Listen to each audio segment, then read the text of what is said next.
अपना जो modern physics है, मॉडर्न फिजिक्स के तीन पार्ट है, मेनली तीन पार्ट है। मॉडर्न फिजिक्स, तो मॉडर्न फिजिक्स में तीन पार्ट है, जैसे कि देखने को पता लगेगा कौन कौन सा पार्ट है। सबसे पहले हम लोग पढ़ेंगे मॉडर्न फिजिक्स का first part, dual nature of radiation and matter. ठीक है, उसके बाद पढ़ेंगे हम लोग ड्यूअल नेचर के बाद atoms, and third one is nuclei, and fourth one is x ray. ठीक है, और कई लोग बोलते हैं कि मॉडर्न फिजिक्स में सेमीकंडक्टर भी आता है, बट सेमीकंडक्टर जो है वो पूरा अलग ही पार्ट है, एक अलग ही चैप्टर दिया हुआ है। ठीक है, और जेई की बात कर रहे हैं तो कम्युनिकेशन भी आएगा इसमें, जेई वाला सिलेबस में बात कर रहे हैं तो कम्युनिकेशन भी आएगा। तो ये हमारे मॉडर्न फिजिक्स में हम लोग मेनली इन चार टॉपिक्स को कंसिडर करते हैं। बाकी सेमीकंडक्टर को कई लोग बोलते हैं मॉडर्न फिजिक्स के, बट सेमीकंडक्टर अलग ही चैप्टर है, इसको हम लोग मॉडर्न फिजिक्स में नहीं कंसिडर करते हैं, इसका अलग ही एक वेटेज मानते हैं। ठीक है, तो सबसे पहले हम लोग स्टार्ट करने वाले हैं अपना मॉडर्न फिजिक्स का जो फर्स्ट पार्ट है, dual nature of radiation and matter. तो आप सभी को पता है कि ड्यूअल नेचर के अंदर सबसे इंपॉर्टेंट पार्ट क्या है? सबसे इंपॉर्टेंट पार्ट यही है, फोटो इलेक्ट्रिक इफेक्ट। सबसे important part photo electric effect है। फिर इसमें जो आने वाला है फोटो इलेक्ट्रिक इफेक्ट, कई लोग इसको फोटो इलेक्ट्रिक इफेक्ट से नाम से ही जानते हैं इस चैप्टर को। ठीक है, तो फोटो इलेक्ट्रिक इफेक्ट से हम लोग स्टार्ट करते हैं, और इम्पोर्टेंट भी पूरा इम्पोर्टेंट यही है, यहीं से क्वेश्चन बनता है, यहीं से वेरिएशंस बनते हैं इस क्वेश्चन के। ठीक, तो देखिएगा सबसे पहले फोटो इलेक्ट्रिक इफेक्ट से स्टार्ट कर देते हैं। तो हेडिंग डालते हैं dual nature of radiation and matter, dual nature of radiation and matter. तो dual nature of radiation and matter में बात करें तो क्या होगा? सबसे पहला टॉपिक फोटो इलेक्ट्रिक इफेक्ट। बड़ा अच्छा वेटेज है इस चैप्टर का, इस चैप्टर का वेटेज बता देता हूँ मैं। 5 to 6 क्वेश्चंस का वेटेज है यहाँ से, 5 to 6 क्वेश्चंस का वेटेज है यहाँ से। बड़ा इंपॉर्टेंट है, बड़ा आसान भी होता है थोड़ा, बस थोड़े क्वेश्चंस में फॉर्मूलाज आपको याद रखना पड़ता है, ज्यादा वेरिएशंस नहीं है। बहुत ज्यादा वेटेज है इस चीज का, वेटेज है तो आपको पढ़ना बहुत ज्यादा कंपलसरी हो जाता है। जैसे मॉडर्न फिजिक्स के बाद दूसरा वेटेज यही आता है नीट के अंदर, कि मॉडर्न फिजिक्स के बाद हम लोग क्या पढ़ते हैं? ऑप्टिक्स। ऑप्टिक्स का जितना वेटेज है उतना ही मॉडर्न फिजिक्स का वेटेज है, लेकिन ऑप्टिक्स के कंपैरिजन में काफी ज्यादा लेंथी हो जाता है। ठीक है, तो सबसे पहले प्रेफरेंस इसी को दी जाती है कि इसको पढ़ लो, मतलब 5 to 6 क्वेश्चंस इजीली कवर हो जाएंगे। 5 to 6 क्वेश्चन का मतलब है अप्रोक्स 20 to 25 मार्क्स। 5 से 6 क्वेश्चन आना मतलब 20 से 25 मार्क्स आने की पूरे पूरे चांसेस है, और इजी है, इस वजह से हम लोग क्या करते हैं, इसको आसानी से पढ़ पाते हैं। देखिएगा फोटो इलेक्ट्रिक इफेक्ट से बात करेंगे। फोटो इलेक्ट्रिक इफेक्ट में पहले देखेंगे रेडिएशन लाइट में, रेडिएशन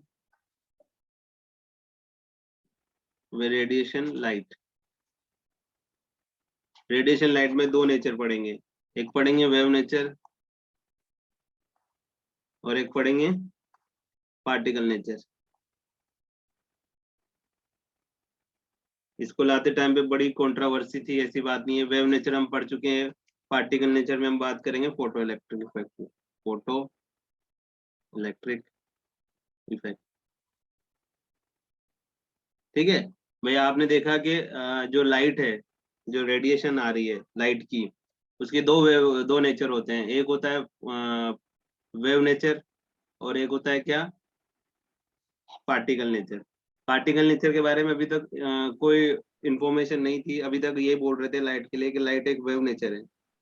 ठीक है, लेकिन फोटो इलेक्ट्रिक इफेक्ट वाला जो एक्सपेरिमेंट था वो बिना पार्टिकल नेचर को प्रूव किए नहीं हो सकता था। ठीक है, तो बिना पार्टिकल को कंसीडर करके नहीं हो सकता। तो लाइट के बारे में जो भी इंफॉर्मेशन थी हमारे पास अभी तक, वो हम जान रहे थे कि क्या इंफॉर्मेशन है हमारे पास। तो अब फोटो इलेक्ट्रिक इफेक्ट जब आया, तो फोटो इलेक्ट्रिक इफेक्ट आने के बाद आपको बोला गया कि कोई भी नेचर है, यानी कि लाइट का ये वाला, तो वो नेचर क्या होगा आपका, प्रूव करना पड़ेगा आपको यदि आप फोटो इलेक्ट्रिक इफेक्ट बता रहे हो तो। भाई तो काम क्यों नहीं कर रहा, अब लिखने तो दे।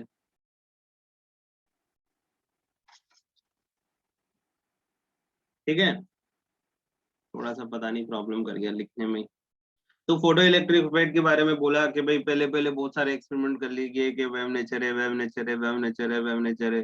फिर ठीक है, एक साइंटिस्ट आया, उसने देखा कि यार जो किसी भी पार्टिकल पर जब रेज आके टकरा रही है तो इलेक्ट्रॉन बिना उसके बाहर नहीं आ रहे। तो उसने सबसे पहले ये एक्सपेरिमेंट करके देखा कि ये जो चीज है, ये जो चीज है, भाई ये तो पता नहीं क्या कर गया। एक सेकेंड रुकिएगा भाई।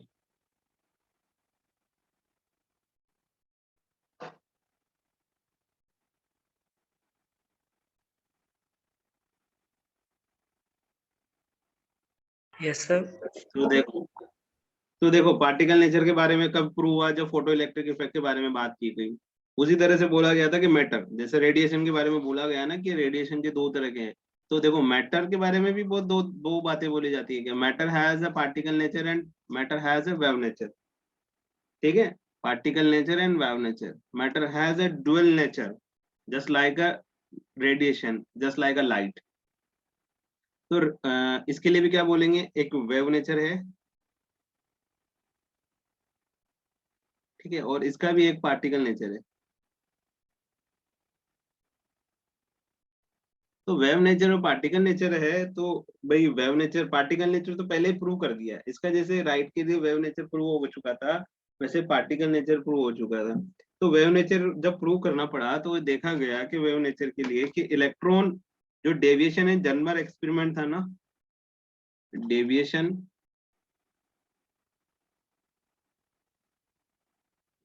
And German experiment, Germer experiment जो था, उसी से ये प्रूव होता है कि ये मैटर जो है ना वेव नेचर होता है, अदरवाइज इससे पहले पार्टिकल नेचर था, यानी कि वेव एक पार्टिकल की तरह बिहेव कर रहा है। तो सबसे पहले ये आया कि सबसे पहले ये बताया गया इसमें। अब बात आती है फोटो इलेक्ट्रिक इफेक्ट की, भाई दोनों के दो दो नेचर हो गए, लाइट के भी दो नेचर हो गए और मैटर के भी दो नेचर हो गए। ठीक है, लाइट के भी दो नेचर हो गए और मैटर के भी दो नेचर हो गए। दो नेचर कौन सा हुआ, एक नेचर हुआ पार्टिकल और एक नेचर हुआ वेव। ठीक है, एक नेचर हुआ पार्टिकल, एक नेचर हुआ वेव, दोनों नेचर हो गए। तो दोनों नेचर हुए तो चलो हमें तो लाइट के बारे में पढ़ रहे हैं, क्योंकि हमें मैटर वेटर के बारे में इतना ज्यादा नहीं है जानना अभी। तो फिर हम सबसे पहले स्टार्ट करते हैं, कौन सा, फोटो इलेक्ट्रिक इफेक्ट। कौन सा, फोटो इलेक्ट्रिक इलेक्ट्रिक। बड़ा ही ध्यान से पढ़िएगा इस चैप्टर को, बड़ा इंपॉर्टेंट चैप्टर है, बड़ा वेटेज वाइज चैप्टर है। ओके, पहले तो ये बताइए आप मुझे, मैं तो क्लास के अंदर, तो देखो फोटो इलेक्ट्रिक इफेक्ट के बारे में बात करेंगे। तो फोटो इलेक्ट्रिक इफेक्ट जो है वो क्या होता है। फोटो इलेक्ट्रिक इफेक्ट, एक चीज ध्यान रखिए, दिस इज पार्टिकल नेचर। ये पार्टिकल नेचर को प्रूव करने के लिए लाया गया था, या पार्टिकल नेचर प्रूव। तो लाइट जब, लाइट के बारे में थोड़ा सा मैं इंफॉर्मेशन दे देता हूँ आपको। लाइट जब 1675 में न्यूटन ने देखा, तो उसने बोला है कि लाइट जो है ना, एक पार्टिकल कॉर्पस्कुलर थ्योरी है, पार्टिकल है, कॉर्पस्कुलर थ्योरी दी उसने, बट लोगों ने माना नहीं है इसको थोड़े दिनों के लिए। तो इन्होंने देखा कि यार लाइट 1965 में दे दिया इन्होंने कि पार्टिकल थ्योरी, लेकिन लोगों ने कुछ दिन माना। फिर 1801 में आया YDSC, ठीक है, उसने बोल दिया कि लाइट एक वेव नेचर है, तो फिर वेव नेचर प्रूव हो गया। ठीक है, जो लाइट के बारे में न्यूटन ने बोला कि लाइट है ना एक पार्टिकल नेचर है, इसने एक थ्योरी दी पार्टिकल कॉर्पस्कुलस थ्योरी, जो कि लोगों ने कुछ दिन तो मानी, ठीक है। फिर उसके बाद मानने के बाद, क्योंकि न्यूटन बहुत बड़ा साइंटिस्ट था, इसका बड़ा योगदान है फिजिक्स के अंदर, इसके बिना फिजिक्स नहीं बनाया जा सकती, मैकेनिक्स जो है इसी की देन है पूरी की पूरी। इसी इसी ने बोला था कि बेसिक मैथ्स पढ़नी पड़ेगी आपको, फिजिक्स पढ़नी है तो। ये भाई साहब ये बोलते हैं कि भाई कॉर्पस्कुलस थ्योरी थी, लोगों ने कुछ दिन माना, लेकिन उसके बाद 1801 में फोन आया, वाईडीएसी के 3 एक्सपेरिमेंट आए, बहुत से इंटरफेरेंस वाले, डिफ्रेक्शन वाले, पोलराइजेशन वाले। उन्होंने ये बोला कि लाइट जो है ना एक वेव नेचर है, लाइट जो है एक वेव नेचर है। तो फिर वेव नेचर हो गया इसका, ये वेव नेचर ही है बस, लाइट के पास पार्टिकल नेचर नहीं होता। फिर 1905 में जब आप लोग पैदा हुए थे, ठीक है, 1905 में हुए थे ना सब लोग, तो फोटो इलेक्ट्रिक इफेक्ट यहाँ पर आकर जन्म हुआ, फोटो इलेक्ट्रिक इफेक्ट। जब से फोटो इलेक्ट्रिक मतलब जब से पार्टिकल नेचर हुआ, इसके बाद बहुत एक्सपेरिमेंट हुए, बहुत ज्यादा वेरिएशंस आ गए चीजों में, क्योंकि इन्होंने आसान की हैं चीजों को, टफ नहीं की।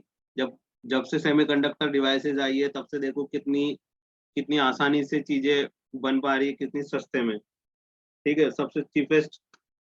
इसी वजह से इलेक्ट्रॉनिक्स इतना सस्ता हुआ, इतना इजीली अवेलेबल हुआ, जब से सेमीकंडक्टर डिवाइस आई है, ठीक है। तो फोटो इलेक्ट्रिक इफेक्ट के बारे में कुछ बताते हैं कि भाई फोटो इलेक्ट्रिक इफेक्ट को बिना पार्टिकल नेचर के प्रूव करना पॉसिबल ही नहीं था। तो फोटो इलेक्ट्रिक इफेक्ट तो कभी होता ही नहीं, फोटो इलेक्ट्रिक इफेक्ट आता भी नहीं कभी यदि लाइट का पार्टिकल नेचर नहीं होता, ठीक है। तो लाइट का पार्टिकल नेचर नहीं है तो फोटो इलेक्ट्रिक इफेक्ट नहीं है। जैसे ही रेडिएशन मेटल पर आकर, सरफेस पर आकर, मेटल सरफेस पर आकर, जैसे ही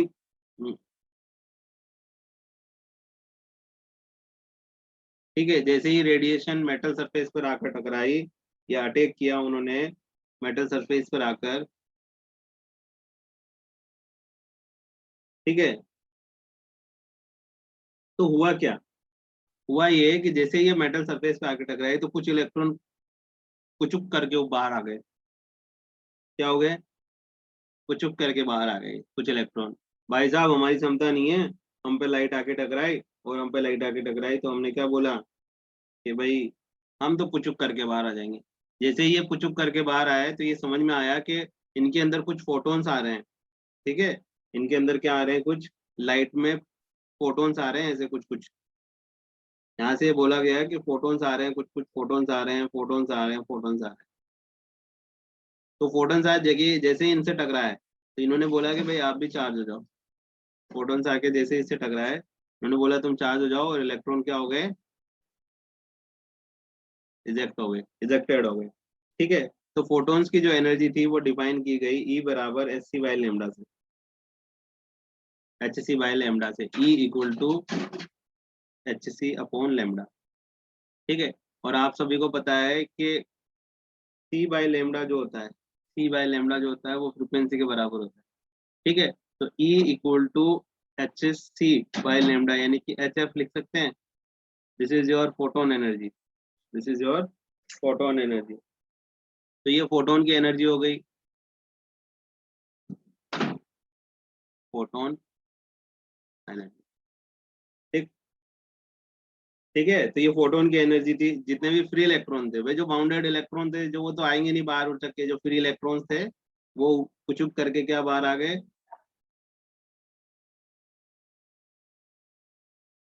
कुछ करके बाहर आ गए फ्री इलेक्ट्रॉन। तो एनर्जी किससे डिफाइन हुई, एनर्जी डिफाइन हुई एच सी बाई लेमडा या फिर एच एफ से, ठीक है। जो पार्ट लाइट जो है अभी दोनों तरह के नेचर रख रही थी, एक वेव नेचर रख रही थी, ठीक है। तो वेव नेचर में बोला जा रहा है कि लाइट की जो रेडिएशन आ रहे हैं वो किस में आ रहे हैं, पैकेट्स में आ रहे हैं, वेव पैकेट्स में आ रहे हैं। मतलब ये जो फोटोन्स आ रहे हैं ये वेव पैकेट्स में आ रहे हैं, या फिर इनको ये बोला गया कि एनर्जी पैकेट्स है। भाई वेव पैकेट्स बोला किसी ने बोला, इसने बोला कि एनर्जी पैकेट्स हैं, किसी ने बोला क्वांटा है। तो इनको बोला गया एनर्जी पैकेट, क्वांटा वगैरह वगैरह, ठीक। तो उसके बाद बोला गया कि बताइए इनका मास कितना होगा। भाई यार कोई भी चार्ज आ रहा है, कोई भी एनर्जी आ रही है, तो वो मास विदाउट मास तो नहीं आ सकती, क्योंकि अभी हम लास्ट वीडियोस में ही या लेक्चर्स में ही हम लोग पढ़े हैं कि इलेक्ट्रोस्टैट, और मैंने बोला है कि charge always comes with mass, ठीक है। मास तो जरूर आएगा ही आएगा, मास आएगा तब चार्ज है ऐसा जरूरी नहीं है, मैंने वहां डेफिनेशन में लिखाई थी।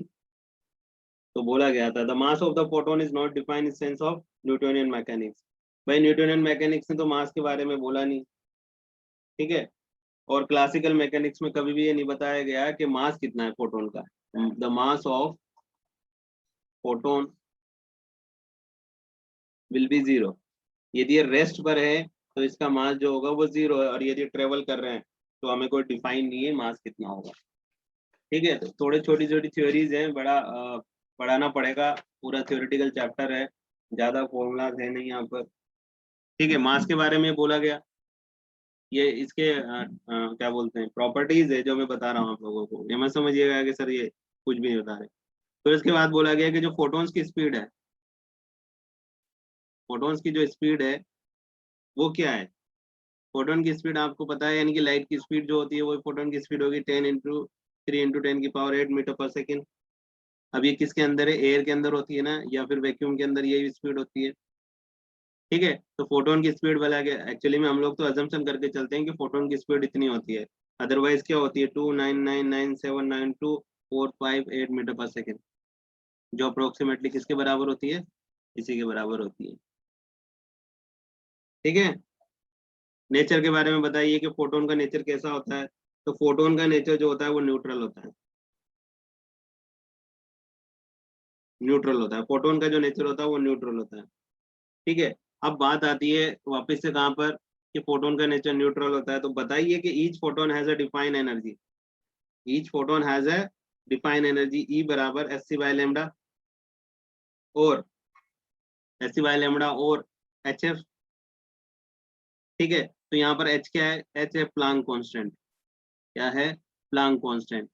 तो सर प्लांक कांस्टेंट है तो बहुत अच्छी बात है, तो एच की वैल्यू सबको पता होगी 6.626 × 10⁻⁻34 जूल पर सेकेंड, ठीक है, -34 जूल पर सेकेंड। अब यहाँ पर लेमडा के बारे में बोलो, लेमडा इज अ वेवलेंथ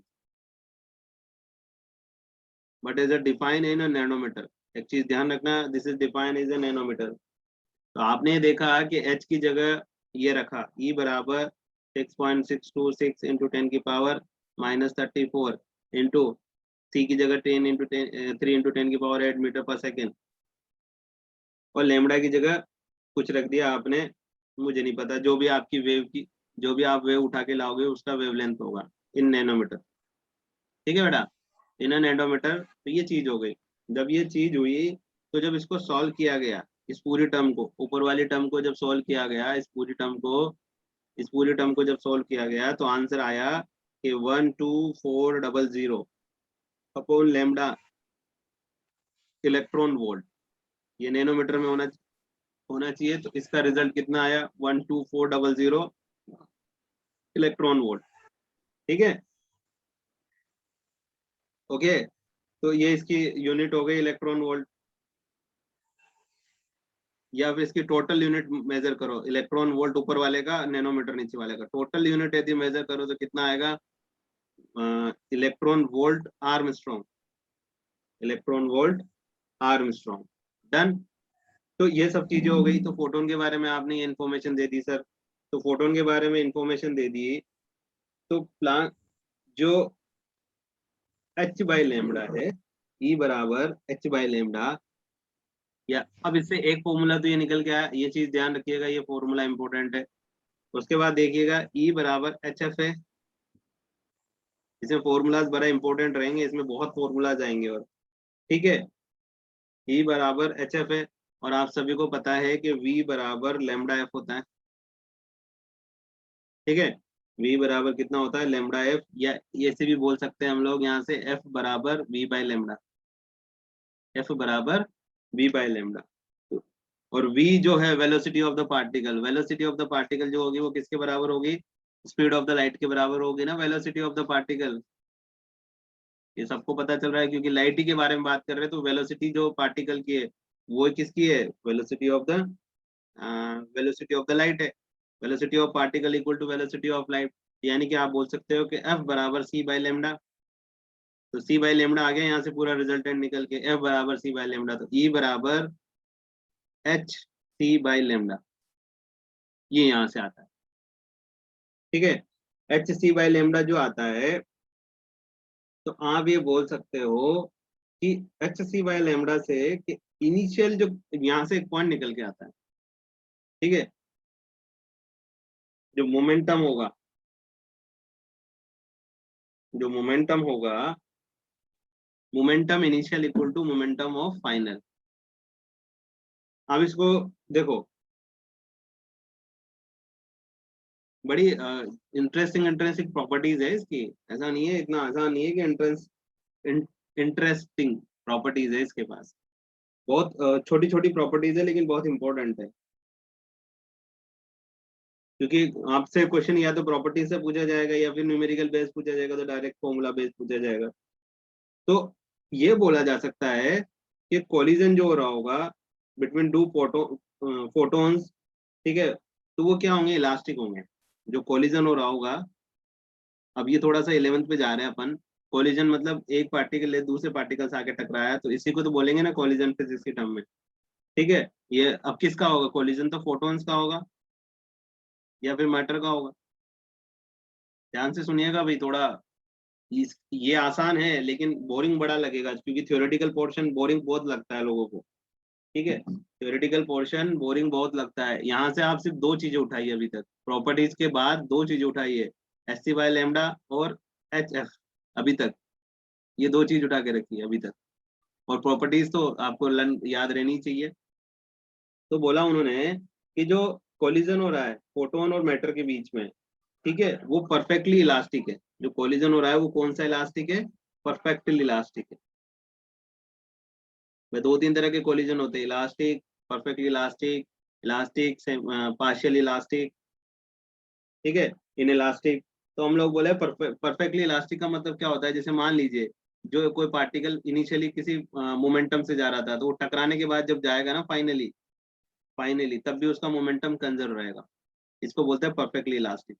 तो परफेक्टली इलास्टिक जब हुआ, तो बोला गया कि परफेक्टली इलास्टिक है मतलब momentum of initial equal to momentum of final.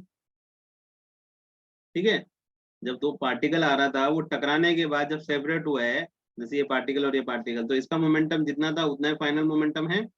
और परफेक्टली इलास्टिक में एक बात और बोलते हैं कि परफेक्टली इलास्टिक होने के साथ साथ काइनेटिक एनर्जी जो है इनिशियली, वो काइनेटिक एनर्जी फाइनल के बराबर भी होगी।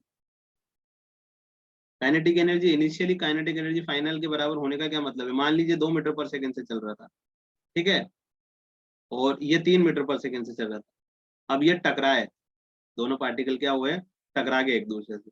टकराने के बाद क्या हो गया, हो सकता है हो सकता है ये 4 मीटर पर सेकंड से चलने लग जाए, तो हो सकता है फिर ये 1 मीटर पर सेकंड से चलेगा, यानी कि इनकी टोटल वेलोसिटी 5 मीटर पर सेकंड थी ना, तो ये टकराने के बाद एक दूसरे को हो सकता है एक्सचेंज करेंगे, पक्का करेंगे टकराने के बाद अपनी वेलोसिटीज, क्योंकि मोमेंटम तो कंजर्व रहेगा। तो वेलोसिटी जब कंजर्व ट्रांसफर करेंगे तब भी ये दोनों है ना मिलके 5 मीटर पर सेकंड से ही चल रहा है। हो सकता है ये 5 से चलने लग जाए तो ये रुक जाएगा, जीरो हो जाएगा। ठीक है, एक बहुत है छोटा एग्जांपल समझिए, एक ट्रक वाला एग्जांपल समझिए। ट्रक चल रहा था, उसने किसी साइकिल वाले को टक्कर मारी,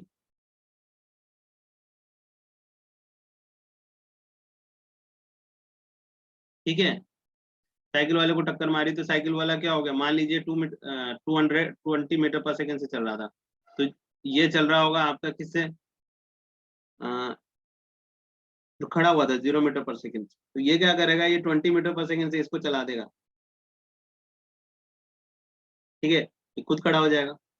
तो मोमेंटम क्या हो गया, सॉरी काइनेटिक एनर्जी क्या होगी, इसकी पूरी इसने इसको दे दी, ये रुक जाएगा। सिंपल है बात। ज्यादा मैं ज्यादा टफ एग्जांपल से नहीं समझाना चाह रहा, मैं इसको उधर लेके भी नहीं जाना चाह रहा कोलिजन की तरफ। थोड़ा सा आप लोगों को पता होगा क्योंकि आप लोग पढ़े हुए भी हो, और कुछ दिन में अभी आपका कोलिजन वगैरह भी हो ही जाएगा, ऐसा कुछ नहीं है। तो ये चीज हो गई आपके पास कि काइनेटिक एनर्जी जो इनिशियल है, काइनेटिक एनर्जी जो फाइनल के बराबर हो जाएगी। ठीक है, kinetic energy initial kinetic energy final के बराबर हो जाएगी। डन।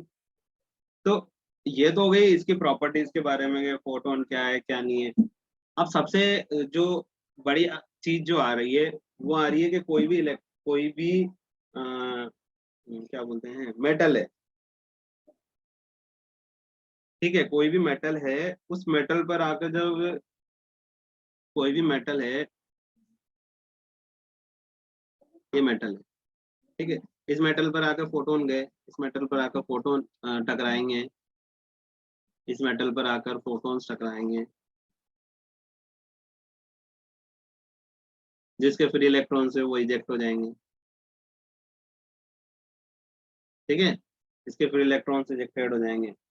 तो इलेक्ट्रॉन हो इजेक्टेड होने के लिए कुछ तो चाहिए ना हमें, कुछ तो एनर्जी चाहिए, कि कितना एनर्जी हो भाई, ऐसे आके इसको टच किया, बस बस सर हमने तो टच किया, किसी किसी कंडक्टर को हमने टच किया, उसके इलेक्ट्रॉन बाहर आ गए, तो पॉसिबल नहीं है ना, टच करते बाहर नहीं आएंगे भाई, टच करते बाहर नहीं आएंगे, तो टच करते बाहर नहीं आएंगे तो सर कितना एनर्जी रिक्वायर्ड है मुझे इन इलेक्ट्रॉन्स के फोटोन में, कि ये इलेक्ट्रॉन को बाहर लेके आए। तो यहीं से डिफाइन होता है वर्क फंक्शन, यहाँ से क्या डिफाइन होता है, वर्क फंक्शन, उस वर्क फंक्शन को क्या बोलते हैं हम लोग, फाई, ठीक है, यहाँ से क्या डिफाइन होता है, वर्क फंक्शन, वर्क फंक्शन को हमने डिफाइन किया फाई से। फाई एक बड़ा ही इंटरेस्टिंग चीज है, बहुत से लोगों को इजीली समझ में आ जाता है, बहुत से लोगों को ये समझ में आता है कि वर्क फंक्शन काम क्या करता है, ठीक है, वर्क फंक्शन काम क्या कर रहा है। तो वर्क फंक्शन की जो डेफिनेशन है वो ये बोलती है कि the minimum amount of energy required, work function की डेफिनेशन ये बोलती है कि the minimum amount of energy required to ejected an electron to ejected an electron from a metal surface is called work function, okay, ठीक है, क्या बोल रही है, the minimum amount of energy, इतनी मिनिमम अमाउंट चाहिए मुझे एनर्जी का, मिनिमम, मिनिमम लिखना ही भूल गए, मिनिमम अमाउंट ऑफ एनर्जी, इतना मेरे को मिनिमम अमाउंट एनर्जी का चाहिए जिससे मेरा इलेक्ट्रॉन बाहर आ जाए, जिससे मेरा इलेक्ट्रॉन उचुक करके बाहर आ जाए, उचुक करके, वो उचुक करके जो बाहर आ रहा है ना, मिनिमम एनर्जी रिक्वायर्ड है आपको, वो मिनिमम एनर्जी जो होती है ना मेटल के लिए, minimum energy required for a ejected electron is called a work function, बस यही है, ओके। और इसको मेजर किस में करते हैं हम लोग, तो मेजर करते हैं हमेशा इलेक्ट्रॉन वोल्ट, ठीक है भाई, तो मेजर करते हैं हम लोग हमेशा इलेक्ट्रॉन वोल्ट के अंदर, ठीक। अब इसको समझिएगा कि ये होता क्या चीज है, वर्क फंक्शन के बारे में बात कर रहे थे, तो वर्क फंक्शन क्या है, वर्क फंक्शन क्या है, minimum amount required, minimum amount required, minimum amount required of energy,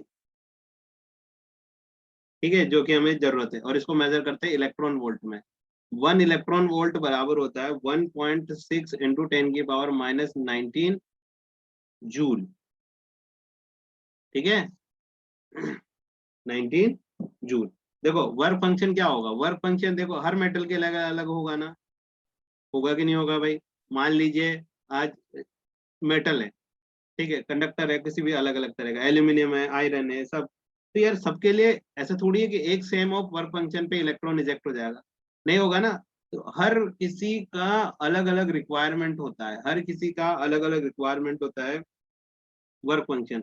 मान लीजिए आप वर्क फंक्शन आपको रिक्वायर्ड है ई बराबर 1.9 मेगा इलेक्ट्रॉन वोल्ट, ठीक है, तो सीजियम आप यदि सीजियम को आप 1.9 मेगा इलेक्ट्रॉन वोल्ट दोगे तो ये क्या करेगा, अपने इलेक्ट्रॉन रिजेक्ट करेगा। लेकिन क्या आप 1.9 volt mega electron volt potassium को दोगे तो क्या ये अपने इलेक्ट्रॉन रिजेक्ट करेगा कि नहीं करेगा, क्योंकि इसका कुछ अलग पोटेंशियल होगा, या तो 1.9 से पहले हो सकता है या 1.9 से बाद हो सकता है, तो 2.2 मेगा इलेक्ट्रॉन वोल्ट जब आप इस मेटल को दोगे तब जाके आपका आएगा। सर कॉपर के बारे में बात करो, सर कॉपर का कब इलेक्ट्रॉन बाहर आएगा, सर कॉपर का आएगा 4.5 मेगा इलेक्ट्रॉन वोल्ट, इतनी एनर्जी जब आप दोगे ना इस मेटल को तब जाके आपका इलेक्ट्रॉन रिजेक्ट होगा, अदरवाइज नहीं होगा। आप 4.5 से कम दे दो तो आपका इलेक्ट्रॉन एक भी बाहर नहीं आएगा, ठीक है, आप उससे इससे कम दे दो आपका इलेक्ट्रॉन कभी भी बाहर नहीं आएगा। ओके, तो बड़ा इंटरेस्टिंग चीज है कि सर सबका अलग अलग ही है, तो बिल्कुल अलग अलग होगा बेटा। तो देखना, अब हमसे ये बोला गया कि यदि आप एनर्जी ज्यादा सप्लाई कर देते हो, ठीक है,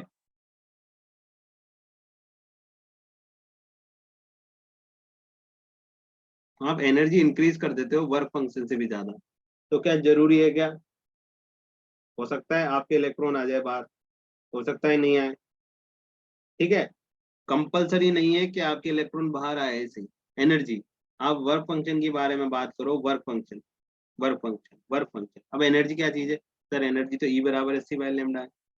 ध्यान से देखिएगा भाई, ये थोड़ा कंफ्यूजिंग स्टेटमेंट है, बहुत ही ज्यादा, कि एनर्जी ज्यादा हो गई तो सर इलेक्ट्रॉन क्यों नहीं बाहर आया। ये ऐसे पॉइंट बोला जाता है, एक नोट डाल के पॉइंट बोला जाता है, जब थ्योरी बिल्कुल पढ़ाए थे डिटेल में, कि if we supply energy is greater than work function, it is not necessary that electron is ejected. It's not as necessary the electron is ejected out of the metal of surface. ऐसा नहीं है कि आपने energy बढ़ा दी, work function से भी ज्यादा energy दे दी, तो जरूरी है कि इलेक्ट्रॉन बाहर आ रहा है ऐसे, ठीक है। क्योंकि यहाँ पर एक नया पॉइंट इंट्रोड्यूस होगा अभी मैं जो बता रहा हूँ आप लोगों को, तो उसको देखिएगा कैसे इंट्रोड्यूस होगा। एक मिनट रुकिएगा यार, मैं एक चीज ले आता हूँ, एक चीज ले आता हूँ। देखो, electron is great, energy is greater then this one. तो एनर्जी का क्या मतलब हुआ? मान लीजिए, एक टेबल से समझिएगा, एक टेबल से समझिएगा आप लोग, एक टेबल से समझिएगा, where is centre, where is centre.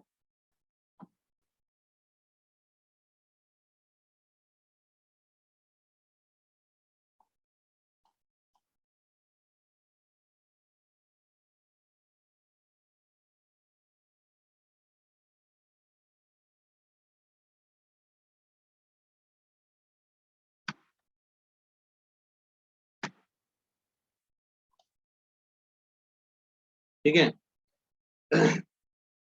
तो एक टेबल से समझिएगा, ये एनर्जी है, एनर्जी टेबल बनाता हूँ मैं।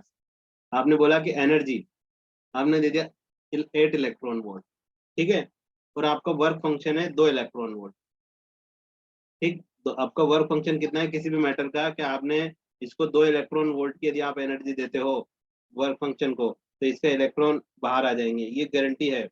लेकिन हमेशा गारंटी है ऐसा कुछ नहीं है, एक कोलिजन में भी वेस्ट होगी एनर्जी, अंदर कोलिजन होगा इलेक्ट्रॉन्स का, तो कोलिजन में मान लीजिए मैंने बोला कि कोई इलेक्ट्रॉन वोल्ट का वेस्टेज नहीं है, डायरेक्ट इलेक्ट्रॉन टकराएगा, बाहर आना चाहिए, ठीक है। तो आपकी काइनेटिक एनर्जी कितनी होगी? 6 इलेक्ट्रॉन वोल्ट। कैसे होगी इसको ध्यान से समझिएगा, इस टेबल में बहुत सारी इंपॉर्टेंट बातें समझाऊंगा मैं। अब देखना, कोई मेटल है, आपने इसको 8 इलेक्ट्रॉन वोल्ट का एनर्जी सप्लाई किया, तो आपका वर्क फंक्शन तो रिक्वायर्ड कितना था? 2 इलेक्ट्रॉन वोल्ट ही था। यानी कि 2 इलेक्ट्रॉन वोल्ट भी आप देते हैं ना इसको, तो ये क्या करता, ये करता क्या कि ये इलेक्ट्रॉन बाहर आ जाता, ठीक है। अब बाहर आने के बाद इसकी स्पीड कितनी है, ये भी देखो ना, क्योंकि 8 दिया तो 2 इलेक्ट्रॉन वोल्ट खा गया ये वर्क फंक्शन के फॉर्म में। तो बताओ एनर्जी की, फोटोन की स्पीड कितनी होगी इलेक्ट्रॉन की? 6 इलेक्ट्रॉन वोल्ट होगी, क्योंकि अंदर जो कोलिजन हुआ उसमें कोई एनर्जी की रिक्वायरमेंट नहीं थी, ठीक। अब इसको दूसरा पॉइंट समझिएगा, इसका दूसरा पॉइंट ये कह रहा है कि फिर से आपने 8 इलेक्ट्रॉन वोल्ट दिया, फिर से आपने 8 इलेक्ट्रॉन वोल्ट दिया, और वर्क फंक्शन भी 2 इलेक्ट्रॉन वोल्ट ही था अभी भी मेटल का, ठीक है। हर हर पॉइंट पे 2 इलेक्ट्रॉन वोल्ट ही रहेगा वर्क फंक्शन, ठीक है। ये चीज ध्यान रखिएगा, हर पॉइंट पे ये रहेगा। तो यार, अब आपके कोलिजन में 3 इलेक्ट्रॉन वोल्ट खा गया ये, यानी कि अंदर जो कोलाइड हुआ है ना उसमें 3 इलेक्ट्रॉन खा गया, यानी कि टोटल इस इलेक्ट्रॉन को बाहर आने के लिए कितना रिक्वायरमेंट हो गया? 5 इलेक्ट्रॉन वोल्ट का रिक्वायरमेंट हो गया। वर्क फंक्शन इसका रिक्वायरमेंट है 2 इलेक्ट्रॉन वोल्ट, और कोलिजन में इसने 3 इलेक्ट्रॉन खाया। 3 इलेक्ट्रॉन कोलिजन करने के बाद जब इलेक्ट्रॉन बाहर आया तो उसका इलेक्ट्रॉन की स्पीड कितनी जाएगी? 3 इलेक्ट्रॉन वोल्ट हो जाएगी, होगी या नहीं होगी? अब अब बोला गया कि बताइए, 8 इलेक्ट्रॉन वोल्ट फिर से दे दिया, 2 इलेक्ट्रॉन वोल्ट फिर से वर्क फंक्शन है आपका, तो कोलिजन में यदि वो कोलिजन करने में 6 इलेक्ट्रॉन वोल्ट खा जाएगा, तो बताइए क्या इलेक्ट्रॉन बाहर आ जाएगा? इलेक्ट्रॉन बाहर तो आ जाएगा, क्योंकि देखो कोलिड करके वर्क फंक्शन करके इलेक्ट्रॉन जस्ट बाहर आ गया, लेकिन इसकी कोई काइनेटिक एनर्जी नहीं है, यानी कि बस बाहर आके ऐसे पुचुक बाहर आके यहीं रह जाएगा, बाहर ही रह जाएगा थोड़ा सरफेस पे, यानी कि इसका कोई काइनेटिक एनर्जी नहीं है, जीरो काइनेटिक एनर्जी है। ठीक है, अब मान लीजिए आपने 8 इलेक्ट्रॉन वोल्ट फिर से सप्लाई दिया, ठीक, और 2 इलेक्ट्रॉन उसका वर्क फंक्शन है और 7 इलेक्ट्रॉन वोल्ट उसका यदि कोलिजन है, तो क्या इलेक्ट्रॉन बाहर आएगा? क्या इलेक्ट्रॉन बाहर ही नहीं आएगा अब इस केस में, क्योंकि ये इतना एनर्जी रिक्वायर्ड हो गया इसको कि ये बाहर नहीं आने वाला। ठीक है, तो काइनेटिक एनर्जी जो है उसको ऐसे डिफाइन कर सकते हैं हम लोग कि 2 electron volt 8 electron volt collision में कितना है, ये भी हमें देखना पड़ेगा हमेशा। आप ये नहीं कह सकते कि यदि इस मेटल का 2 इलेक्ट्रॉन वोल्ट का मेटल वर्क फंक्शन है तो हमेशा इलेक्ट्रॉन बाहर आया है। आपको ये भी देखना पड़ेगा कि कॉलिजन में कितनी एनर्जी रिक्वायर कर रहा है।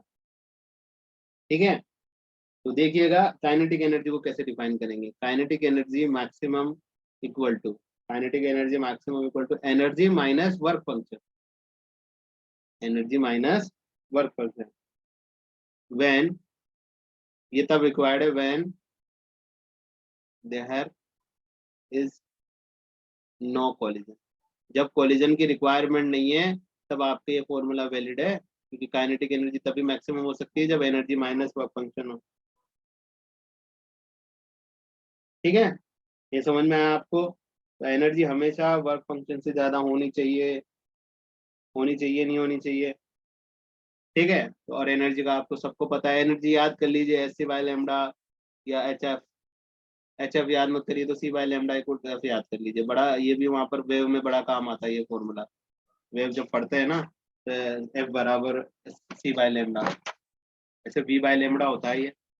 ठीक है, तो देखो काइनेटिक एनर्जी के लिए भी अब फॉर्मूला डिफाइन कर लेते हैं कि kinetic energy max equal to E minus Y where there is a no collision. E की जगह क्या रख सकते हैं? एच एफ रख सकते हैं, माइनस एफ रख सकता हूँ, एच एफ माइनस सी, एक फॉर्मूला ये हो जाएगा। दूसरा फॉर्मूला हो जाएगा kinetic energy maximum equal to h c by lambda minus f phi. ठीक है, अब ये जो तीनों इक्वेशंस है ना, ये तीनों इक्वेशंस 1 2 3, 1 2 एंड 3, ये किसकी इक्वेशन है? आइंस्टीन फोटो इलेक्ट्रिक इक्वेशन है, आइंस्टीन तीन फोटो इलेक्ट्रिक इक्वेशंस। ठीक है, ये तो हो गई आपकी वर्क फंक्शन, वर्क फंक्शन हुआ, फिर उसके बाद एनर्जी हुई, एनर्जी देने के बाद आप समझे कि किसी भी मेटल को एनर्जी दी, कॉलिजन नहीं हो रहा है तो उसकी काइनेटिक एनर्जी मैक्सिमम होगी, यदि कॉलिजन हो रहा है काइनेटिक एनर्जी किस पर डिपेंड कर रही है? कॉलिजन पर डिपेंड कर। ठीक है, अब इसके बाद एक चीज आती है थ्रेशोल्ड फ्रीक्वेंसी।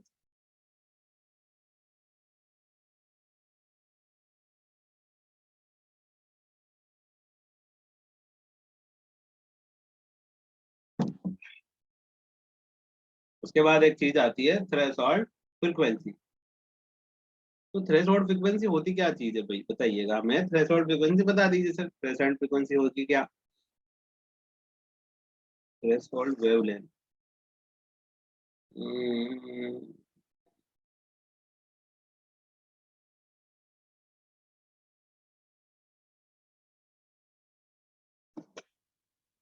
चलो थ्रेशोल्ड वेवलेंथ तक ही बताऊंगा, फ्रीक्वेंसी तक बताऊंगा, वेवलेंथ कल क्लास में डिस्कस करेंगे, क्योंकि वेवलेंथ की बात फिर क्वेश्चन कराना है।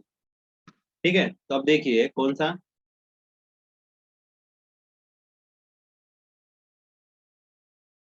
Threshold frequency, threshold frequency, threshold frequency क्या बोलती है? फॉर इलेक्ट्रॉन इमिशन, वो इलेक्ट्रॉन इमिशन। तो आपको ये बताए एनर्जी या तो उसके बराबर होना चाहिए या उससे बड़ी होनी चाहिए वर्क फंक्शन से, तभी आपका इलेक्ट्रॉन बाहर आएगा। भाई एनर्जी जो है वो वर्क फंक्शन के बराबर होगी, तब इलेक्ट्रॉन बस पुचुक करके बाहर आएगा, ऐसे पुचुक करके बाहर आ जाएगा और यहीं रुक जाएगा। लेकिन या तो बराबर होगी तभी बाहर आएगा, या एनर्जी इज ग्रेटर देन होगी वर्क फंक्शन से तब बाहर आएगा। ठीक है, अब इससे पहले मैंने क्या बोला कि A is greater than must be may be electron ejected और नॉट, तब बोला था जब कोलिजन हो रहा था। ये चीज वहां पर हम कंसिडर करके चले थे कि एनर्जी ज्यादा होने के बावजूद भी जरूरी नहीं है कि इलेक्ट्रॉन बाहर आए, क्योंकि वहां पर हमने कोलिजन को कंसिडर किया। अब इस वाले केस में हम लोग कोलिजन को कंसिडर ही नहीं करते। तो ये बोल रहे हैं कि यदि इलेक्ट्रॉन बाहर आ गया तो कब आएगा, या तो उसके बराबर एनर्जी होगी तो पुचुक करके बाहर आएगा, और उससे ज्यादा एनर्जी होगी तो पुचुक करके बाहर आ जाएगा, थोड़ा दूर जाएगा, काइनेटिक एनर्जी कंसिडर करेगा। तो आपको बोला कि E is greater than pi, E is greater than equal to pi, यानी कि H C is lambda is greater than equal to pi.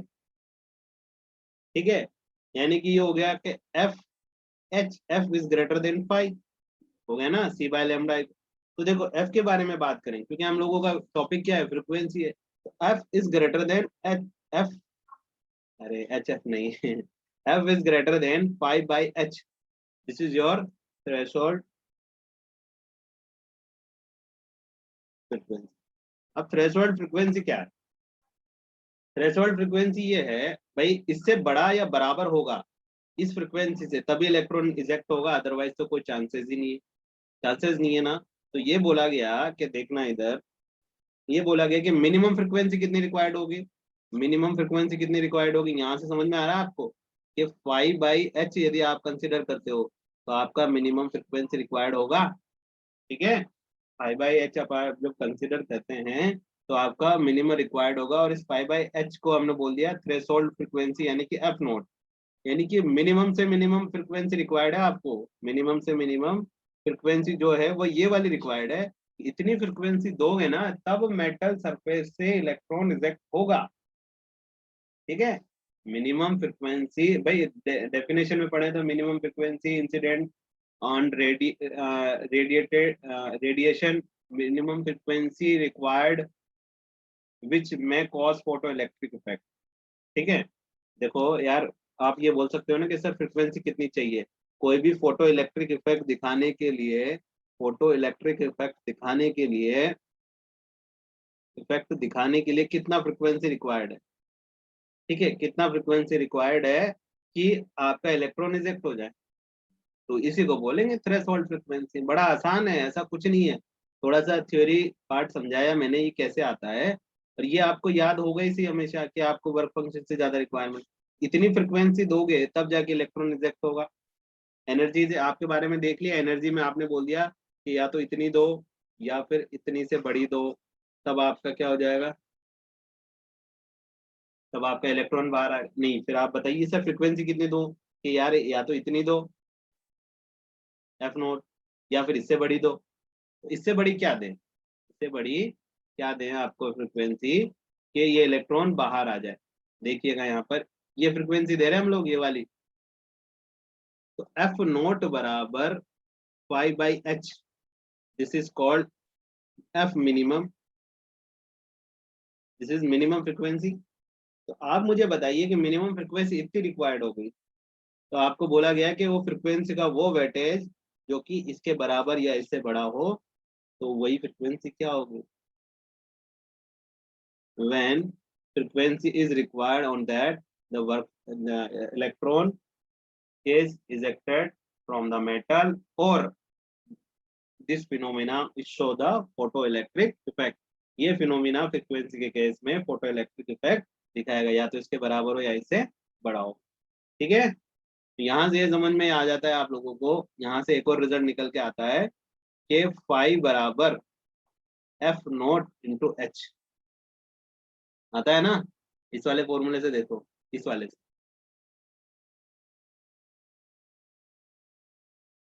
Five note बराबर, सॉरी 5 बराबर एफ नोट, ये वर्क फंक्शन हो गया। भाई न्यूमेरिकल कहीं से भी बन सकता है, ये फ्रीक्वेंसी दी हुई है, एच दिया हुआ है, वर्क फंक्शन बताओ, फिर क्या करोगे, फिर क्या ये लगाने बैठोगे क्या, s C by lambda, lambda नहीं है, एच एच गिवन है बस, सी सी पता नहीं है, लेमडा नहीं है, तो कैसे निकालेंगे एनर्जी? अब एनर्जी निकालेंगे उससे भी क्या होगा, वर्क फंक्शन कैसे निकालेंगे? ठीक है, ये वर्क फंक्शन के लिए फॉर्मूला हो गया in the terms of frequency, understood. अब बताइए सर काइनेटिक एनर्जी कितनी होगी, काइनेटिक एनर्जी तो आपको पता है E-5 होता है, where when there is a no collision consider, E में x बराबर 5, तो E बराबर कितना, एच एफ होता है ना, एच एफ, एफ तो एक नॉर्मल है, और फाइव बराबर कितना हो गया एफ नोट। तो देखो आप क्या लिख सकते हो, एच बराबर एफ माइनस एफ नोट लिख सकते हैं। जिनको मैं स्टार कर रहा हूँ उनको याद कर लीजिएगा आप, ठीक है। एच बराबर एफ माइनस एफ नोट, ठीक। तो अब यहाँ से एक चीज ये समझ में आती है, काइनेटिक एनर्जी मैक्सिमम। कौन सी energy maximum, kinetic energy maximum. जब काइनेटिक एनर्जी मैक्सिमम है तो आपको एक बात पता होगा, ये किसकी इक्वेशन बन रही है, देखो y बराबर एम एक्स प्लस सी बन रहा है क्या, ठीक है। देखना यहाँ से देखना, इसको ऐसे लिख सकते हैं, kinetic energy maximum equal to h f minus h F naught, ठीक है। यानी कि सी बराबर कितना हो गया यहाँ से सी बराबर हो गया H F note minus minus of, और एम एक्स कितना हो गया, एक्स हो गया आपका एफ नोट, ठीक है। एफ क्या हो गया आपका एक्स नोट, एफ नोट, और एम कितना हो जाएगा यहाँ से एच। ये देखो आपको ये पता होगा ना, ये स्ट्रेट लाइन की इक्वेशन होती है, यहाँ से एम स्लोप होता है, सबको पता होगा ऐसे, आई थिंक मुझे जहां तक याद है ये वेरिएबल होता है, ठीक है। ये इंटरसेप्ट होता है। तो देखो मैं एक ग्राफ बनाऊंगा, बड़ा इंपॉर्टेंट ग्राफ है ये, बहुत बार यूज आता है। तो देखो पहले ग्राफ किस किस में बनेगा, y कौन है, काइनेटिक एनर्जी, तो काइनेटिक एनर्जी मैक्सिमम लिख दूं। यहाँ पर देखो x कौन है, एफ नोट है, सॉरी एफ नोट नहीं है, एफ है सिर्फ। देखो x कितना है, जिससे कंपेयर कर रहे हो ना आप, x कितना है, f है, तो ये f के बीच में, तो ग्राफ बनेगा ऐसे, देखो। और ये आपका c है, और c को क्या लिख सकते हो आप, f भी लिख सकते हो ना। देखो c मतलब कौन सा, इसको मिटा के दोबारा समझा देता हूँ मैं एक बार, और मुझे लग रहा है तुम लोगों को समझ में नहीं आया। देखो यहाँ पर देखना, इससे कंपेयर करेंगे, तो m बराबर कितना आ गया भाई, h आ गया, ठीक है। m बराबर h आ गया, और x बराबर कितना आ गया, f आ गया, तो x एक्सिस में मैंने f ले लिया। और देखो c बराबर कितना आ गया, minus of H F nought आ गया। पर आपको पता है कि minus of H F nought H किसके बराबर होता है, पाई के बराबर होता है, ये माइनस पाई होगा, ठीक है। तो हो गया। तो सी हमेशा ऐसा होता है, सी होता है ये इंटरसेप्ट, कहाँ से कहाँ ग्राफ करेगा। तो मान लीजिए माइनस पाई ये हो गया, ठीक है, माइनस पाई बराबर एच एफ नोट।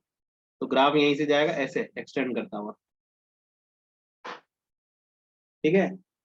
और ये किस पॉइंट पर कट करेगा, एफ नोट। तो ये ग्राफ हो गया आपका फ्रीक्वेंसी का, frequency versus of a kinetic energy of a electron, ठीक है। Kinetic energy of electron equal to frequency of a required for ejected electron के बीच का ग्राफ। ये ये ग्राफ कभी में ना ऐसे नहीं होता, यहाँ पर नहीं होता, ये ग्राफ सिर्फ यहीं से बनता है। मैथमेटिकली तो इस ग्राफ को आप ऐसा बना सकते हैं, ठीक है। मैथमेटिकली तो आप इस ग्राफ को ऐसा बना सकते हैं, लेकिन यदि आप बात करो ना इसका, तो ये ग्राफ ऐसे होता है, ये ऐसे होता है,